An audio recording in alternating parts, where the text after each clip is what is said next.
Lecture 32, The Alamo.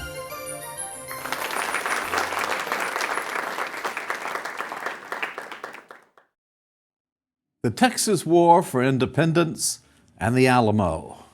These are full worthy to take their place alongside the Trojan War in the annals of heroes and history and mythological greatness and glory. The heroes of the Alamo: Davy Crockett, William Travis, Jim Bowie, and the 181 men who fought alongside them. They are full worthy to be counted alongside Hector and Achilles and Patroclus and Ajax. And Sam Houston, the founder of Texas freedom, is full worthy to rank with the greatest generals of antiquity and with a noble figure like King Arthur and his Table Round. The values of the heroes of the Alamo and the heroes of the war for Texas independence were the values of the heroes of the Trojan War: honor, glory in war, the idea that you will die, but you will leave behind a legacy that will be spoken of for centuries to come, the ideal of freedom, patriotism, to live as you choose, to govern yourself, and the noblest thing you can do is to die for your country. Honor.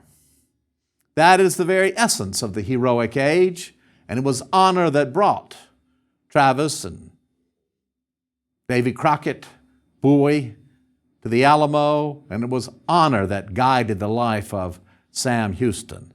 Now, I shall try to explain one more time what honor is, but it is a word that simply has lost its true meaning for us. In fact, I should say to you as advice, if someone says that is an honorable person, they're almost certainly a crook. Honor is a complex nexus of beliefs based upon your reputation. And honor was a real thing to the men at the Alamo. It is your reputation for integrity, for courage, for generosity, for honesty.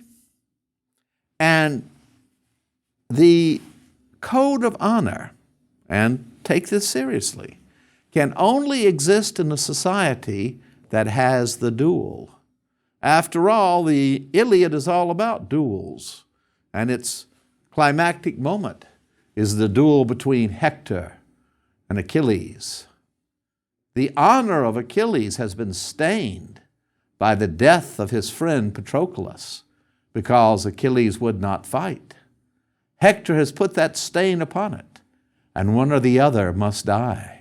And so too in the world of the 19th century, on the American frontier, there were things you could say about me that I did not take to law court. I slapped your face, and I told you that we would meet at sunrise under the dueling oaks with pistols for two and coffee for one, because one of us would die. You should remember that at least one signer of the Declaration of Independence, Button Gwinnett of Georgia, was killed in a duel. One signer of the Constitution, at least, Alexander Hamilton, was killed in a duel. And as we said, General Jackson fought his share of duels.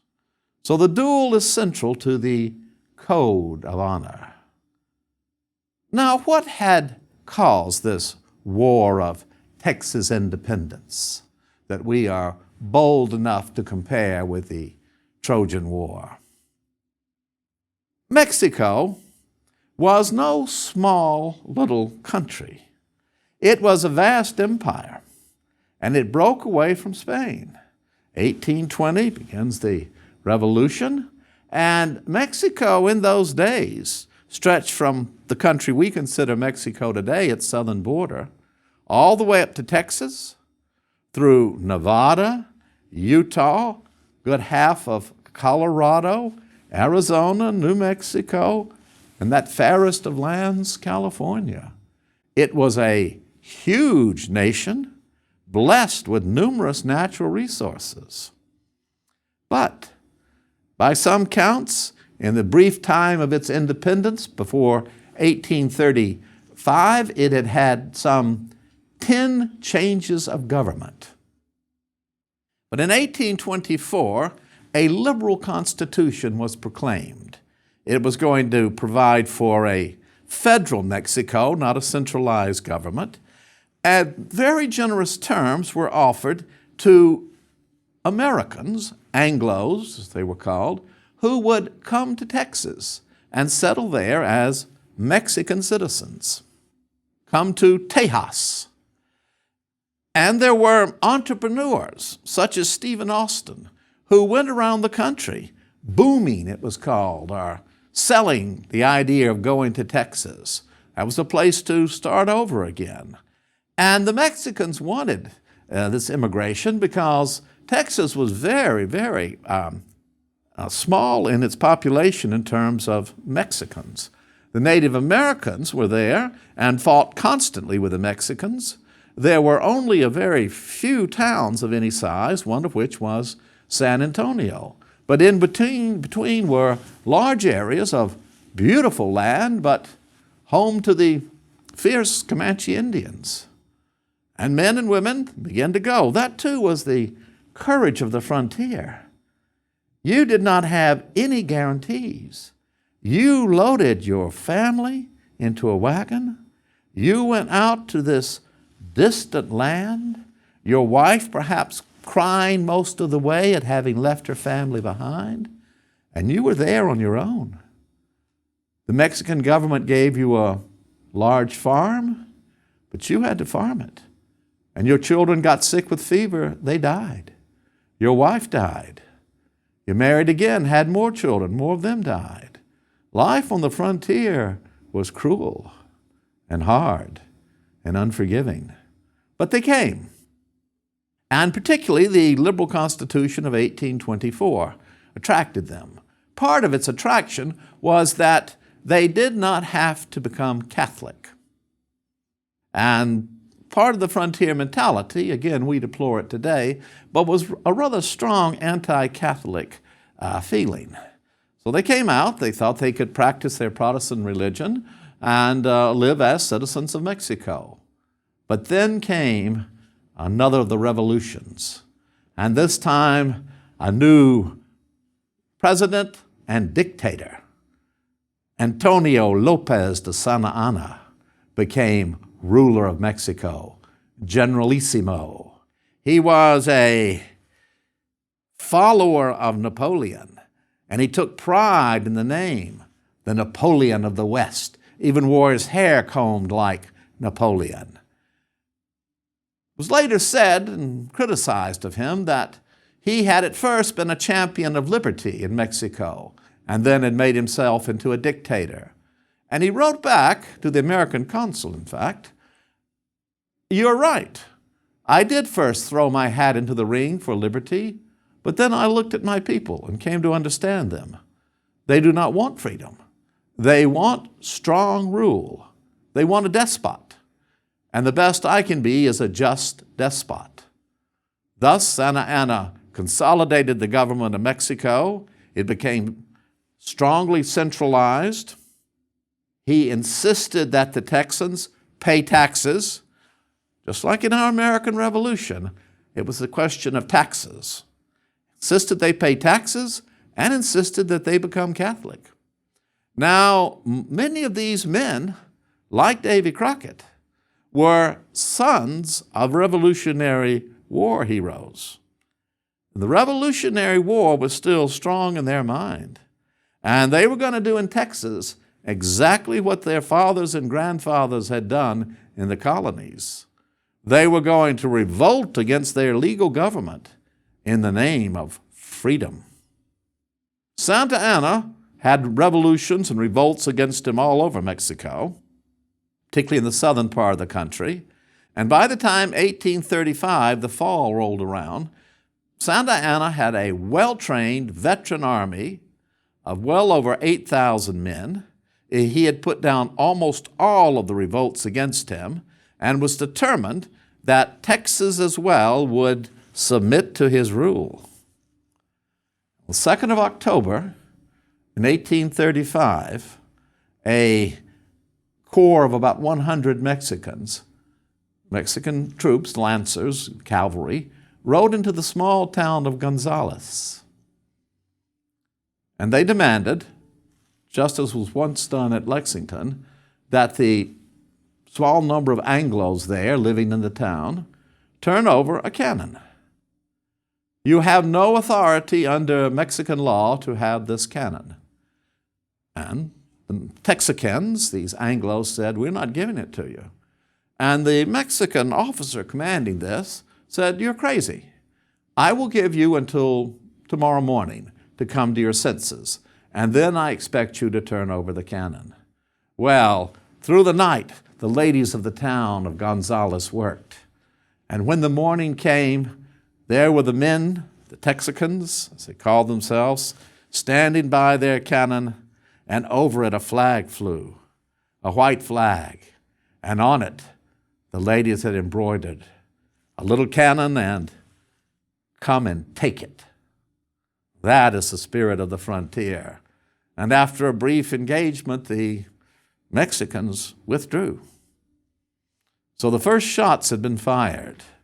But already the Texicans, from the point of view of the Mexican government, from the point of view of Santa Anna, were scheming to set up an independent state. In fact, Santa Anna was convinced that Andrew Jackson was behind all of this. After all, his protege, Sam Houston, was a leading figure in this political resistance.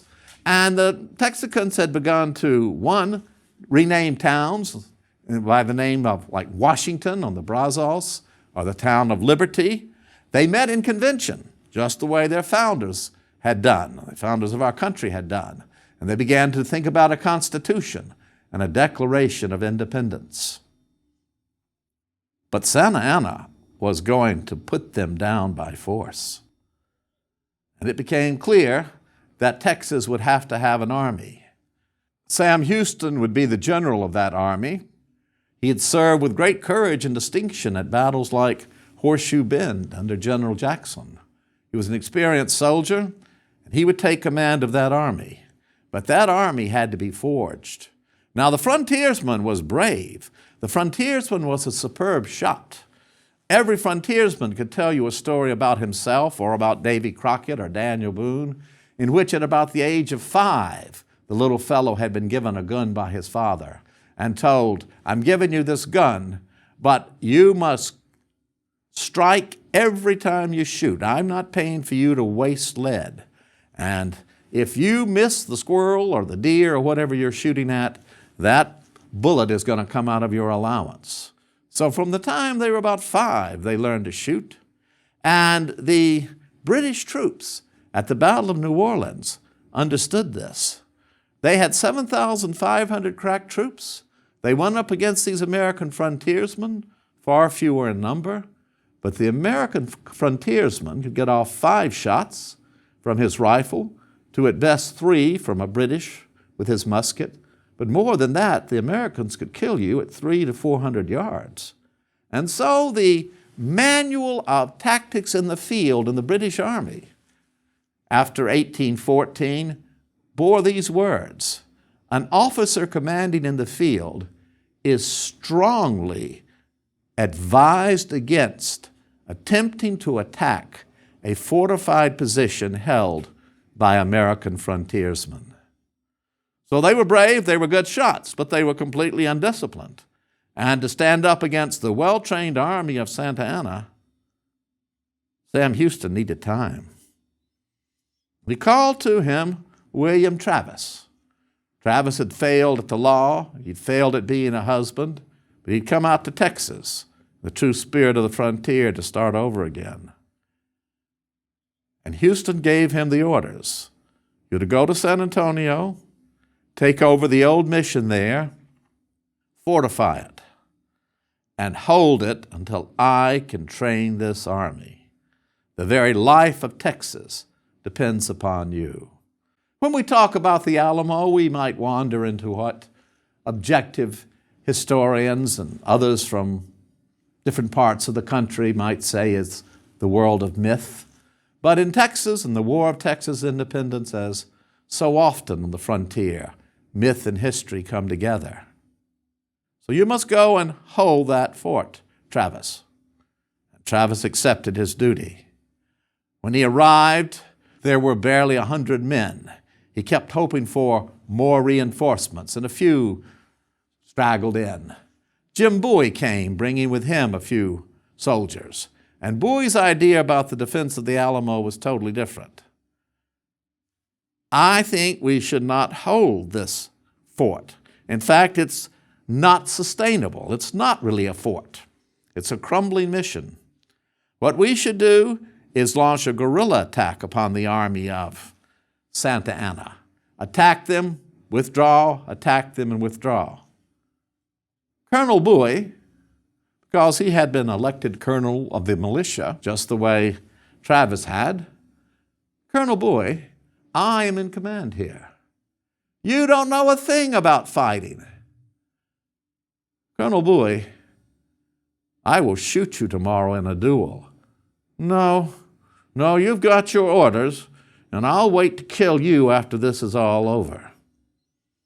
So they were at odds with each other.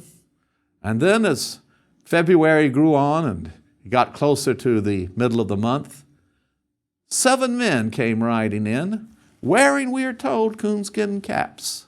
One of them was Davy Crockett. And in fact, his daughter would later recollect that the last time I saw my father, when he rode away from Tennessee, headed to Texas, he was wearing a coonskin cap. Davy Crockett was on a quest, just as surely as Jason was on a quest. He came into the fort, and he had already been celebrated on his way there. He was a very, very favored speaker on the circuit. He had given speeches and had banquets held for him all the way from Tennessee through Arkansas on into Texas. And as a hero, immediately Colonel Travis said, I will turn my command over to you. And Colonel Bowie said, well, I will turn my command over to you. And Davy said, no, I just want to fight in the ranks as a soldier. And so he said, just assign my men when the fighting starts, the most dangerous part, the ramparts. And by the 23rd of February, the first 1,000 of Santa Anna's army had arrived, bringing with them artillery, trained soldiers, scaling ladders to come over the walls of the Alamo, and superb officers. They had been marching hard. The weather had been bad. A number of the men had dropped along the wayside, but Santa Anna was determined to arrive and take the Alamo as quickly as possible. Some of his officers, including a British advisor, suggested not taking the Alamo, go around it. There was no point in a long siege and a costly siege. But Santa Anna said, I must take it to show there is nothing I cannot conquer. Do you think Napoleon would have turned away from this battle? But on the February the 23rd, he did send out a detachment under a white flag, and they rode up to the walls of the Alamo. General Santa Anna, in his mercy, will allow you to surrender. And Travis said not a word. He simply took his cigar, lit a cannon, and it fired right out at General Santa Anna.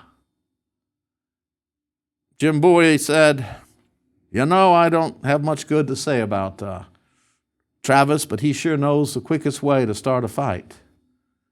And the red flag was run up by Santa Anna. It meant no quarter. And an ancient tune, military march, going all the way back to the war against the Moors in Spain, was beaten out on the drums. No quarter to be given. Kill them all. And for That whole long afternoon and night, the cannons of the Mexicans, far outnumbering the cannons of the Texans, pounded the Alamo.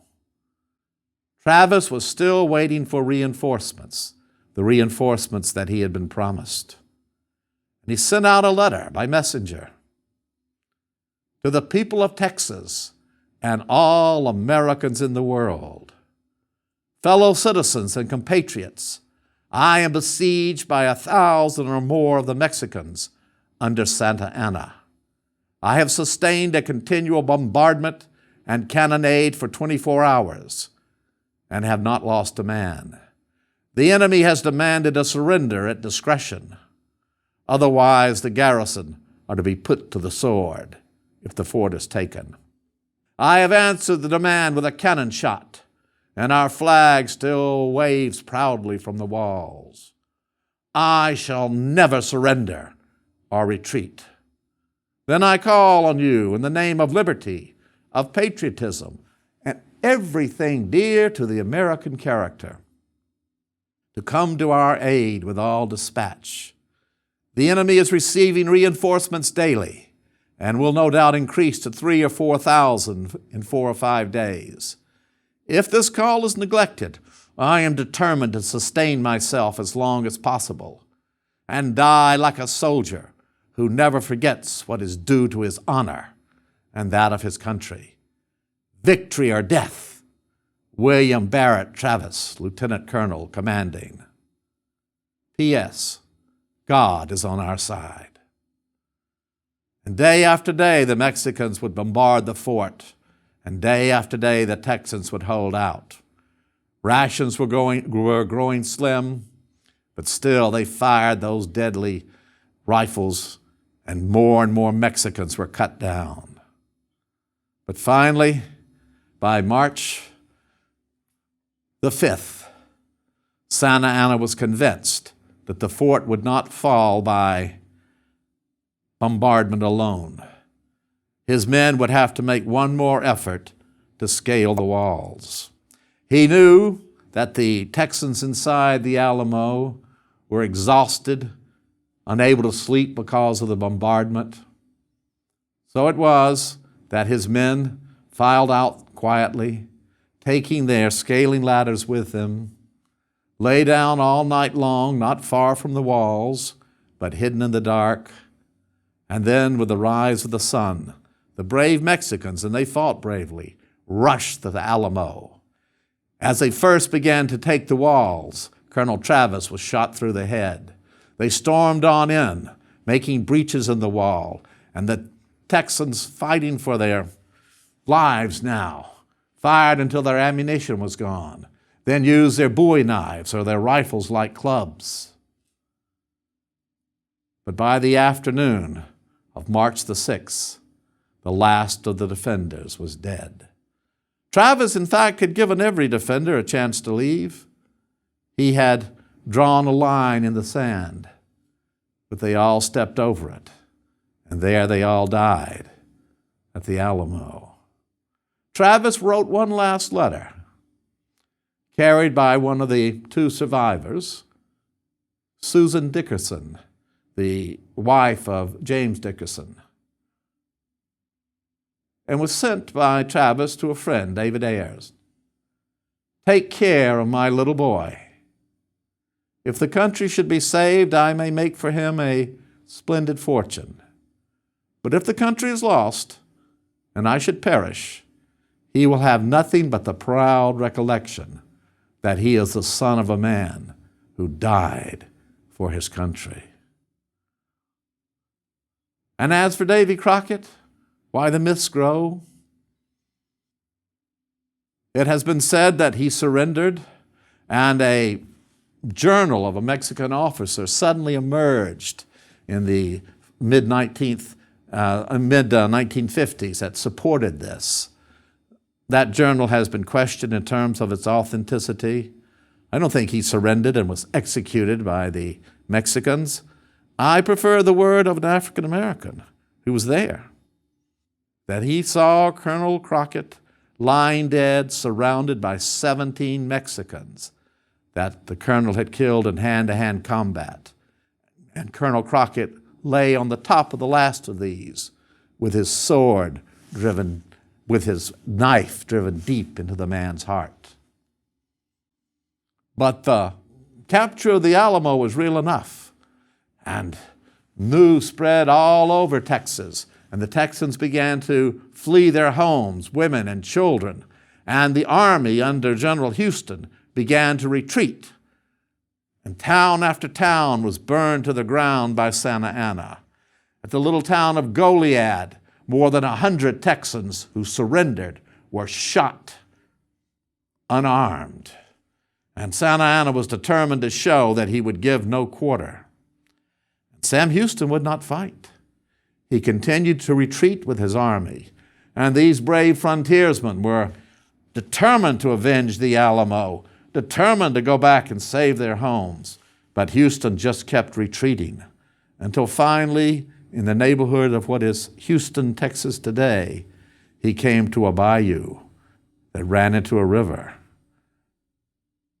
And he said, "Well, boys, our back's against the river. Do you want to fight now?" And now Santa Anna arrived, his troops tired, worn out from the long march, but still far outnumbering the Texans.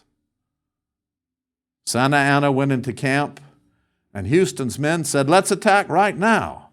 And Houston said, "No, boys, no, we won't attack tomorrow, but we'll attack the next day." That would be the 22nd of April. Word got to Santa Anna that it wouldn't be at least until the 22nd that the Texicans attacked. So he was taking the 21st sort of easy, and didn't even put out pickets.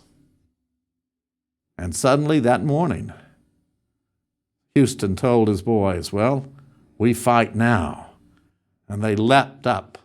They had 2 cannons with them, sent by the city of Cincinnati, proud to be part of this fight for liberty.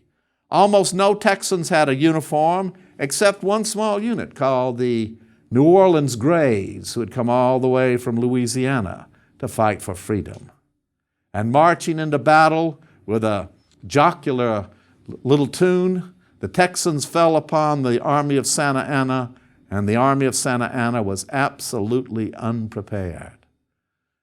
Firing their cannons, the Texans using their guns with deadly accuracy, and the Mexican army broke and ran. Some of them jumped into ditches and were shot down, just as Davy Crockett had once said before, "We shot them down like dogs." And as they had gone into battle, someone raised the cry, "Remember the Alamo." And Houston took it up. "Remember the Alamo. Remember the Alamo," as they shot down the Mexicans. And the Mexican army was totally defeated. But where was Santa Anna? Where was the Napoleon of the West? Well, he seemed to have escaped. And then one of the Texans, looking after the captured prisoners, guarding them, suddenly saw a man with superbly polished boots. And all of the ordinary Mexican soldiers were sort of bowing to him. And he kept trying to say, "Don't bow." And it was Santa Anna. He was brought to Houston, who had been badly wounded in the foot. And Houston told him, "You are to dictate a declaration recognizing the independence of Texas." And so it was. And Santa Anna signed that declaration. And all along the roads of Texas, as the refugees continued their flight, there appeared messengers, riders, coming from the army of Sam Houston, shouting, "The Mexicans are whipped. Santa Anna's a prisoner. Texas is free."